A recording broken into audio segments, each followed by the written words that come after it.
Ito ang unang unbranded na long format na isushoot natin sa ating bagong kusina. Gusto kong masubukan yung kapasidad ng kusina, kaya ngayon, mag-iihaw tayo. Kasalukuyan na nakasindi yung uling natin dito, and yes, gumagana to.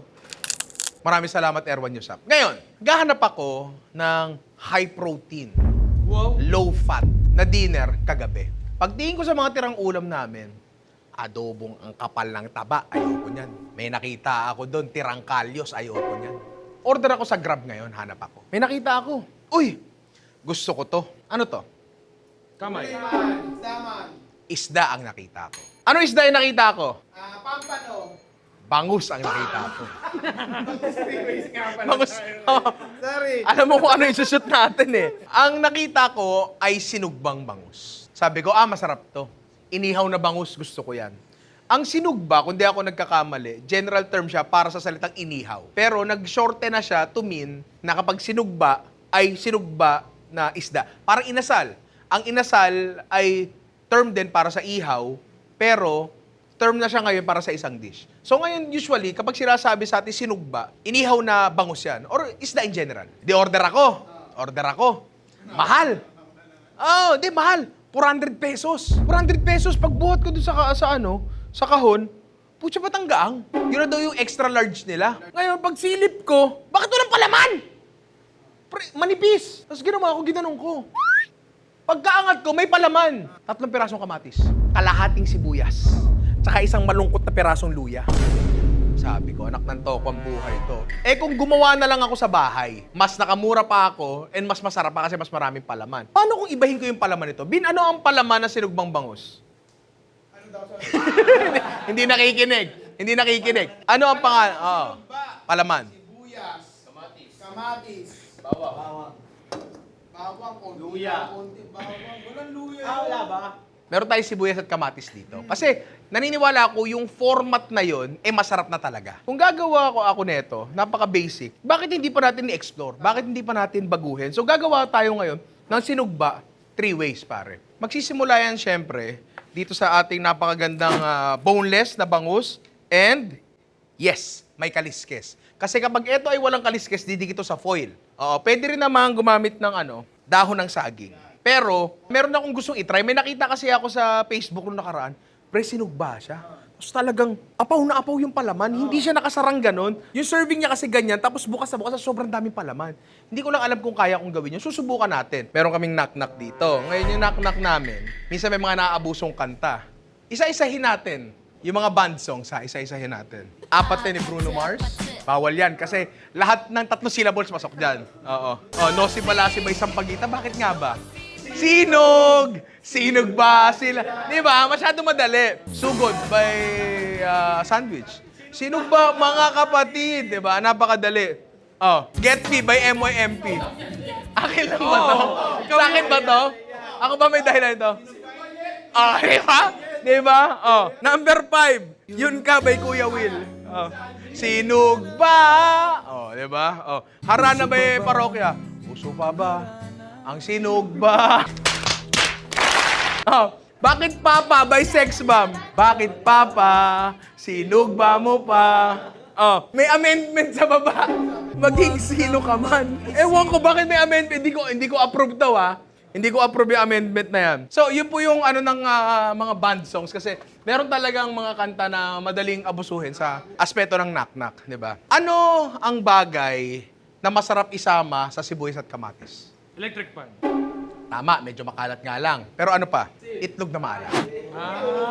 Di ba? Ensalada yan, itlog na maalat. So bakit hindi natin ipasok yun sa loob ng bangus? Ngayon may mga concerns lang ako ng konti dito. Kasi etong mga to, yan 3 yan, kapag pinagsama-sama mo yan, masarap yan. Pero masarap yan pag hilaw, di ba?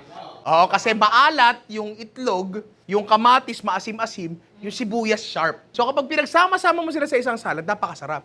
Pero paano kapag niluto mo na, masarap pa rin ba kaya? Dito natin malalaman yan, di ba? Simulan muna tayo sa ating napakalaking bangus. Yan. Again, boneless, may kaliskes, ha? Hindi pwedeng wala. Teka, aalisin ko muna yung bangus ko. May nakalimutan ako. Asan ang ating foil? Ayan, latag natin dyan. Susubukan kong gumawa ng matigas na lalagyan sa kanya para naka-hold siyang ganyan, buka yung taas para ma-overload natin ng palaman. Kasi kung hindi, kapag pinresent namin to sa inyo, to, pare-parehas na itsura. Ayoko nun. I do not like that. Yan. Lagyan natin itechiwa. Tapos, from here, titimplahan na agad natin yung isda pa lang. Siyempre, isda yan. Pati ilalagay natin. Wop! Ganyan lang. Paminta. Ngayon, maghiwa na tayo ng mga kagulayan natin. Kailangan ko lang ng tulong dito. Hiwa tayo ng kamatis at si Ami di ang naghihiwa ng sibuyas. Ang hiwa ng kamatis dito, medyo maliliit. Ang ating tiskama ay wahi na. Lagyan natin ng sibuyas. Yan, ito yung typical na palaman, di ba? Apo. Itlog na pula na ayokong masyadong durugin. Gusto ko medyo chunky siya ng konti. Pinahati ko lang sa gitna, pinakutsara ko, lagyan natin dyan. Tapos, hindi ko alam kung posible, pero gusto ko siyang maging paste. Bukan natin bukan natin. So basically, nagdagdag lang tayo dito ng isang ingredient.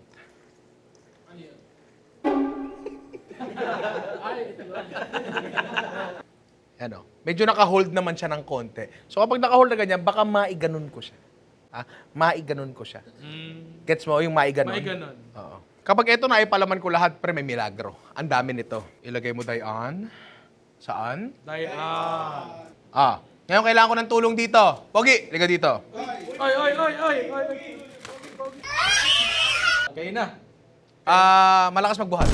Uy, malakas na magbuhat, pre. Angat mo nga. Apir tayo. Hindi, yung kabila. Apir tayo. Kung meron po dyan physical therapist na gustong ayusin yung pilantod na balikat niya, tatanggapin po namin. Kailangan ko lang ng tulong mo sa pagsasara nito. Kasi gusto ko, mai-hold natin ng ganyan. Para kapag niluto natin siya, nakabuka. Oo, yan, ganyan. Okay, hawakan ko. Yan. Tapos nilulukot na. Hindi. Kasi nakabuka ko nga siya. Kasi usually nakarolyo talagang ganyan yan. Nakasara yan eh. Pero ito gusto ko nakabuka para ma-overload ko yung palaman. Tsaka visually, kita nyo rin kung anong meron doon. Bitawan mo. Well pa. Bitawan mo. Abo pa, Yan. sir. Ano? Ano sabi mo? Hoy, ba?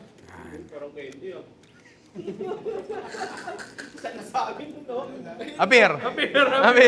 Yeah, kabila. Hep. So ngayon, eto hindi ko na ito pwedeng dakotin kasi humako na sa isda to. Tatagdagan ko pa yan. Yan. So isasalang ko na tswa. Yan. Isasara natin. Well, hindi naman din talaga kailangan. Pag nag-iihaw naman kasi ng sugba na ganyan, na bangus, hindi naman laging may takip yung ihawan. Pero kasi nangyari doon, usually yung nakarolyo talaga. Nakarolyo sa foil. So nangyari, yung init nakukulob doon sa loob ng foil. Pero dito kasi, open yung taas natin. Kasi mayabang tayo at maangas tayo. Kaya gusto natin ipakita yung palaman. So, hindi makukulob yung init doon sa loob. Pero tatandaan nyo, ang kailangan lang naman talagang maluto dito is yung gilid lang. 'Di ba? Kasi yun lang naman yung hilaw dito. Pero still, kailangan pa rin natin na kumulo yung feeling sa loob kasi nakatasan pa rin ng hilaw na bangus yung mga nilagay natin na palaman sa loob. So, kung kailangan niyang kumulo, mainitan lang siya ng konti, lumambot yung kamatis, then okay na yan. Di ko alam kung gaano katagal kasi wala eh. Ano yan eh, uling yan, di natin kontrolado yan, di ba? So habang niluluto yan, prepare na natin yung ating pangalawang sugba. Isa sa mga pinakamalalasang gulay talaga ay eto. Mushroom, sir. Gumawa tayo ng duxel noon. What do you call this? Beef Wellington, tama. Ngayon, yung duxel, mushroom lang yung sibuyas bawang na kapag niluto mo nila, kinook down mo, sobrang tindi. Intense ang lasa nun. Oo. Ngayon, hindi ka rin yung gagawin ko. Kasi masyadong malasa yon para sa bangus. Pero gagawa tayo ng something similar to that. Kukunin lang natin yung idea na dinidehydrate mo yung mushroom para mag-intensify yung flavor. Pero hindi ko siya i-dehydrate as much, di ba? So, mantika, bawang, marami. So, eto, cooked yung palaman natin dito. Tapos, meron tayo ditong halo-halong mushroom na sa totoo lang dapat nagpadagdag pa ako. Halo-halong mushroom lang yan. Hindi naman siguro, well, masarap siguro kung puro shiitake. Pero eto kasi madalas nakikita to sa mga Korean store di ba? So, meron tayo ditong white shimeji mushrooms. Galin natin ilalim. Di ba? Pasok. Iwain natin na maliliit. Yan. Meron tayong isang pirasong malungkot na shiitake. Na-shoot. Galing. Alam ko yan, kabisado ko yan eh. Iwain din natin na medyo maliliit. Yung sa duxel, mas maliliit pa talaga yon. Meron tayo ditong brown shimeji. Tanggalin lang din natin yung ugat. Shoot, di ba? Shoot. Anong tawag mo dito? Inoki mushrooms. Pasok. Gigisa lang natin lahat yan. Kasi ang mushroom ay matubig yan. So, kailangan nating bawasan yung tubig para mag-intensify yung lasa niya. Tapos, lalagyan lang natin to ng...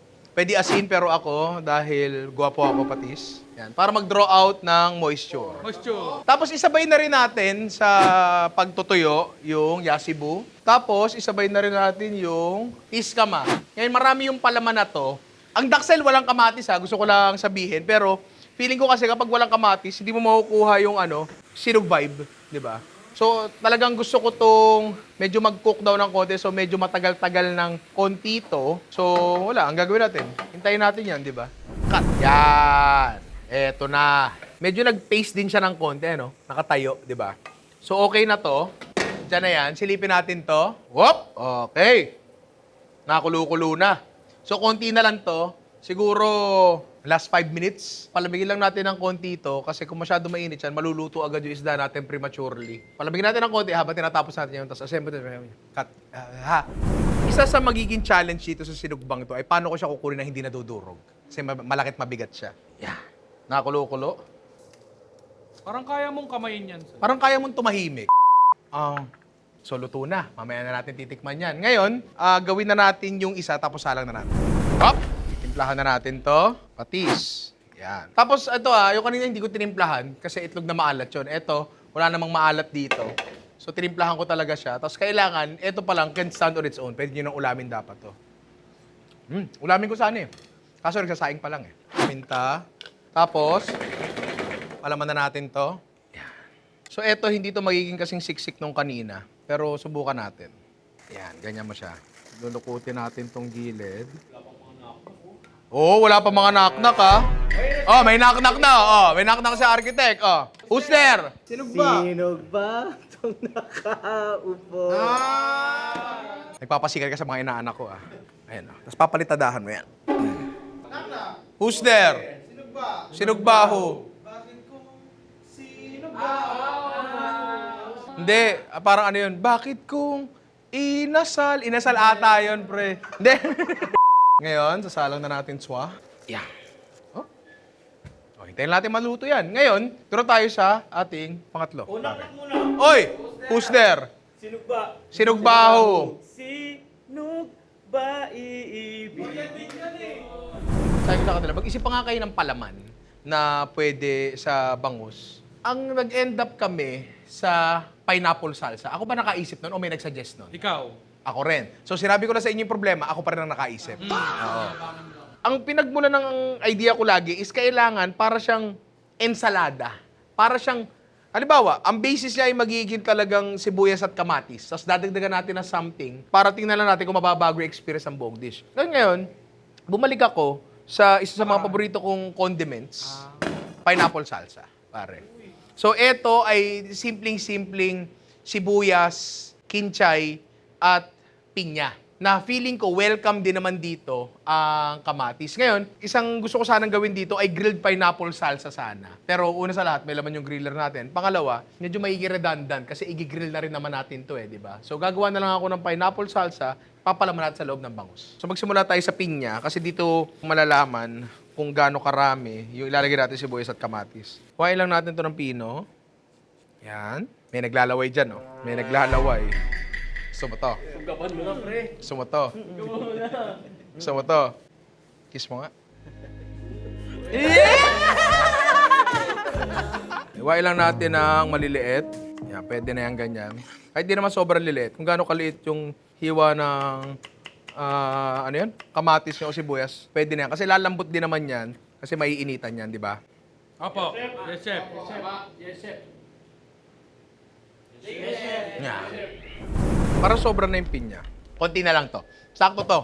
Pagkagawa natin dito, yan natin sa bowl. Sibuyas, kamatis, yan. Huwag masyado marami kasi gusto ko mangibabaw. Dito ay yung lasa ng pinya. Wang ba, asawa ni? Wanghu. Ay, eto paborito ni Alvin. Pera? Kinchay, sir, kinchay. Meron tayong dalawang berde dito. Isang spring onions, tsaka isang flat leaf parsley. Okay natin dyan. spring onions. Ngayon lang ako makakain ng pineapple salsa na may initan. Ay, hindi pala. Kasi nag-stuff na ako nito before sa pork chop. Oo, mali ako. Edit mo yan, Jerome. Baka sabihin nila barbero ako. Paminta. Patis. Ako. Ala.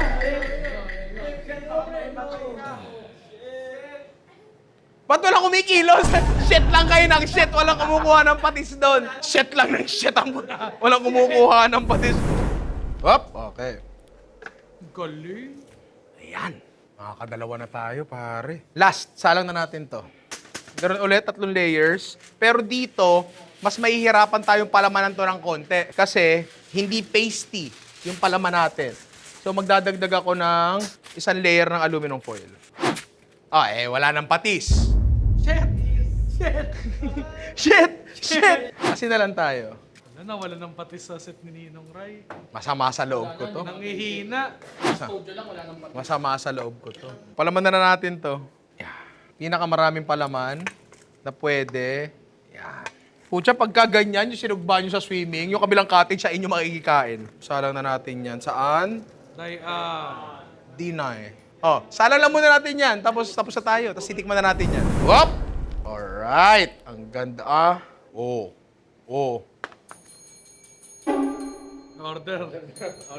Follow up na agad, sir. Teka lang, sir. Pinapasarap pa, ha? At eto na nga, pare, ang ating sinugba 3 ways na mukha naman talagang napakasarap. Pero pa natin malalaman kung masarap yan? Titikman natin. Tikman na natin yan, pero bago ang Jerome. Ganon! Good, no stress on me. Fresh white tee and a fresh taxi. You pulled up smiling in the passenger seat. Said, where we going? I said, follow me. Got that mango juice, got that bass in the chest. Got your hand on my sleeve like this feels best. We made a mess in the mall. Dito muna tayo sa ating ensaladang itlog na maalat sinugba. Usually, kapag bangus, dahil panganay ako, tira agad sa tiyan. Pero ang lalim eh. Ang dami kong pagdadaanin sibuyas at kamatis eh. Ang ganda. Pare. Kaya natin sa kanin na nakalagay sa platong. Hindi pagkatapos ng shoot, timpla mo ako ng kape dun sa DeLonghi coffee maker natin. Hindi mahirap, no? Pinipindot lang eh. Diba? Yan, pare. Ang the perfect bite.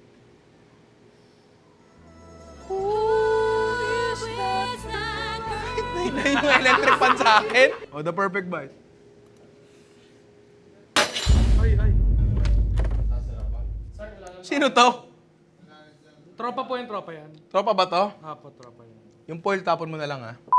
Foil po kasi ng pansit Malabon yun, ha? Ayan. Hindi iniisip nyo. Juicy na bangus. Tignan mo kung gaano ka-juicy yan. Nagsasabaw. Waterless yan, pero may... Katas ng kamatis. Katas ng sibuyas at tumamis. Maalat na itlog. Napakasarap sa panga. Nakalimutan ko agad eh. Makakalimutin kasi ako eh. Galing ulit. Buti na lang antibay na stainless na lamesa natin galing kay i4. Yun. Sir, nandito pa rin yung mga tao mo. Gabi na, ha? Ano masasabi mo? Saka juicy yung... Juicy yung bangus, di ba? Juicy yung bangus. Pero favorite ko din kasi yung ensalada eh. Di ba? Masarap siya eh. At saka it just makes sense na pagsamahin silang dalawa kasi hindi naman strong yung lasa ng bangus. Alam mo, di ba Rani, si Mama, pag gumagawa ng ensaladang itlog na maalat, may tinapa. Si Oh. Mama. Mama namin, ha? Next! Pare, ay yung ating, hindi ko na siya masasabing duxel eh. Kasi ang duxel, wala namang kamatis yan. Di ba? Jutzel na lang. Oy! Oy. Who's there? Sinugbaho.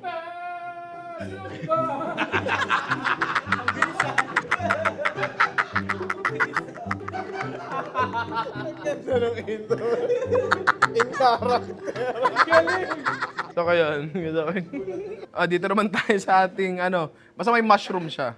Kuha tayo dyan. Ang mushroom kasi, lalo kapag medyo tinuyo mo ng konti, malaki ang dinadagdag sa lasa talaga niyan kasi maumami talaga yan. Umami hindi Daddy. Tama. Yan pare, ang the perfect bite. Dinadagdag na naman. Kids, tingin muna kayo doon. Tingin kayo doon. Pwede na uli. Lumabas naman yung lasa nung mushroom, tapos Pansin nyo kanina, nung ginigisa natin, umitim siya. Di ba? Kasi talagang medyo inano ko eh. Ginisa ko talaga ng mabuti. Nakakat yun, pero alam nila kung gaano katagal ko niluto yung sibuyas, kamatis at mushroom na yun. So talaga lumabas yun. Parang nagkaroon ng caramelized onion flavor. Parang gano'n. Tapos may umami ng mushroom. Yung asim ng kamatis, nawala siya. Pero, ayun o, tinan mo to. Naging ganito yung kamatis. Pakita ko lang Ayun o. Yung nasa nasa kaldereta. Yung nasa kaldereta, di ba? Sige, bago mo tikman to, Dre, taas mo na kamay. Yung kabila. Sabihin ko. The perfect bite. The perfect bite. Sarap nga. Nangaagaw ng kutsara. Nangaagaw ng kutsara. Yung bangus, pagkakaluto natin sa bangus, juicy talaga.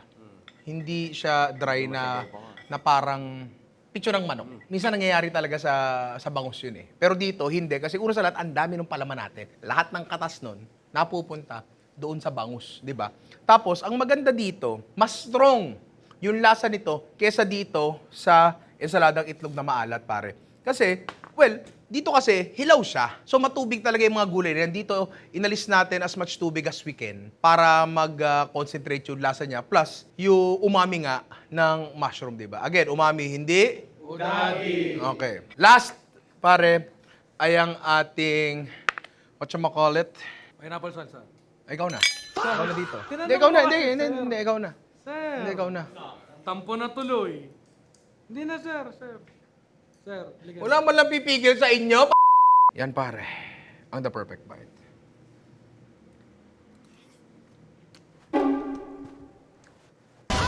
Ano ang kanyang lasa?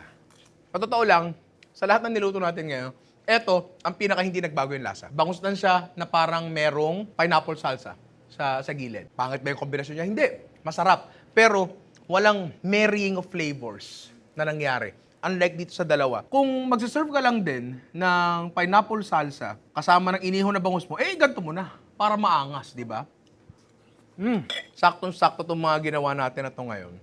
Kasi, isa sa mga pinakamadalas na iniihaw kapag nasa outing, sa kasunod ng liyempo, ay bangus. Tama ba yon? Tama. Lagi yan. Kasi ang bangus, sobra accessible. Mura, kahit sa palengke, meron. And ang nagiging problema lang, paulit-ulit yung mga ginagawa natin sa bangus. Pero hindi na ngayon, pare. Ngayon kasi, meron ng mga ganyan. Kung tutuusin, dahil ginawa natin to, may mau-open yung creativity nyo na, marami pa palang pwedeng gawin. Oy, who's there? Sinugba. Sinugbaho. Huwag mong kalimutan. Sinugba lang. Nako, tagal. Sino ba sila? Ay, di pwede. Shit, may no si Balasi doon. Ganto. May mga bisita tayo dyan. Yung mga bisita natin, pwede akong isalba. Pwede akong isalba niyan. Kasi kung hindi ako makakapagbigay ng knock-knock, dito tayo hanggang bukas. Hindi na bubukas yan. So, kailangan nyo magbigay ng knock-knock para makauwi kayo. Ikaw! Susubok kita sa amo mo! Oh! Who's there? Sinugba. Sinugbaho! Sinug nga ba siyang katulad? Ang galing naman nun. Ang galing. Gusto ko yan, ha? Gusto ko yan. Makakauwi na kayo. Makakauwi na kayo. Pero yun nga, mga inaanak, itry nyo itong mga ginawa natin. And kung meron pa kayong mga naiisip na pwedeng gawin dito sa format na to, sa labas ng blueberry cheesecake at latek na sinasabi ni Rani, comment nyo lang sa baba. I love you, mga inaanak. Hanggang sa muli. Oh! Wala mas masarap dyan? Wala. Ito na yung pinakamasarap eh. Hindi. Meron nga mas masarap dyan. Pero kasi, meron kami mga bagong design na lang. So, abangan niya lang. So, kung ine-edit ni JJ to, biglang may lalabas na t-shirt dito. Yan. Na bagong design. Tapos, pwede nyo na i-check out sa Shopee yan. Pero, kung ayaw nyo mag-check out ng t-shirt, pwede kayo mag-check out ng perfume treats, pare. Pangit ka man, mabango ka naman. I love you, mga ina. Leave the doubt behind. All eyes on me.